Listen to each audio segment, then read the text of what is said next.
కొమ్ము శనగలతో ఒకసారి ఇలా దోశలు ట్రై చేయండి, చాలా బాగా వస్తాయి. అలాగే తినడానికి కూడా సూపర్గా ఉంటాయి అన్నమాట.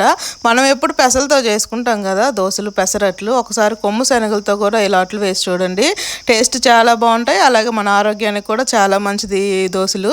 వీటి కోసం నేనైతే ఇక్కడ ఒక కప్పు నిండా శనగలు తీసుకున్నాను. కొంచెం మెల్తిగానే తీసుకున్నాను ఈ కొమ్ము శనగలు, అవి నానబెట్టేసరికి డబల్ అవుతాయి కాబట్టి.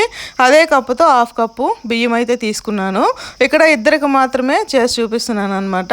ఈ హాఫ్ కప్పు బియ్యాన్ని అలాగే ఆ కొమ్ము శనగల్ని నైట్ అంతా వాటర్లో వేసి ఈ విధంగా అయితే నానబెట్టుకున్నాను.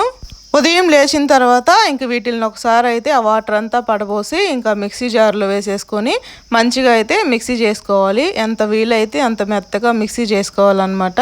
ఊరికే మెదిగిపోతాయి, నైట్ అంతా నానబెట్టేసాం కాబట్టి. మార్నింగ్ టిఫిన్కి చేసుకోవాలనుకుంటే నైట్ నానబెట్టుకుంటే సరిపోతుంది. అలాగే నైట్ డిన్నరే చేసుకోవాలంటే ఉదయాన్నే నానబెట్టుకుంటే సరిపోతుంది అనమాట. కొమ్ము శనగలు కొంచెం 7-8 గంటలు ఎక్కువగా నానితేనే మంచిది. ఇక్కడైతే నేను వాటిని మిక్సీ జార్లో వేసుకొని మిక్సీ పట్టుకుంటున్నాను. ఇవి వేసిన తర్వాత ఇందులో నేనైతే కొంచెం కొత్తిమీర అయితే వేసుకున్నాను అనమాట.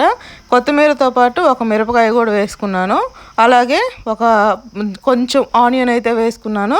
వేసేసుకొని ఇంకా కొంచెం సాల్ట్ వేసేసుకొని ఇంక ఇదంతా కూడా మిక్సీ పట్టేసుకున్నా. కొంచెం వాటర్ వేసుకొని మిక్సీ వేసుకుంటూ చూసుకుంటూ పట్టుకోవాలి, లేదంటే మరీ లూజ్గా అయిపోతే దోశలు రావన్నమాట. కొంచెం థిక్గానే ఉండాలి. ఇంక ఇలా మిక్సీ పట్టుకున్న తర్వాత దాన్ని ఒక గిన్నెలోకి అయితే తీసేసుకున్నాను.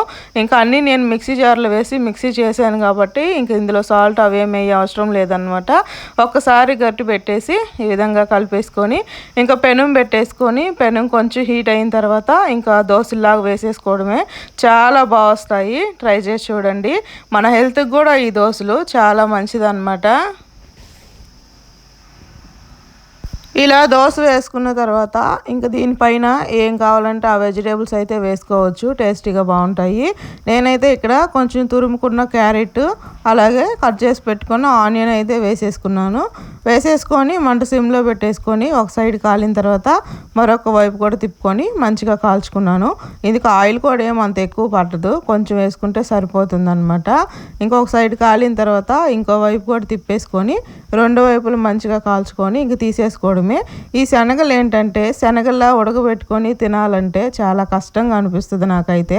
అందుకనేసి నేను ఎప్పుడైనా ఈ శనగలు తినాలి అనుకుంటే ఇలా అట్లు వేసుకొని తింటే బాగుంటాయి అనిపిస్తూ ఉంటుంది. మీరు కూడా ట్రై చేసి చూడండి. ఉదయాన్నే ఇది చాలా మంచి బ్రేక్ఫాస్ట్ అనమాట. రోజంతా ఎనర్జెటిక్గా ఉంటారు. ఒకసారి ట్రై చేసి చూడండి, చాలా బాగా నచ్చుతాయి మీకు.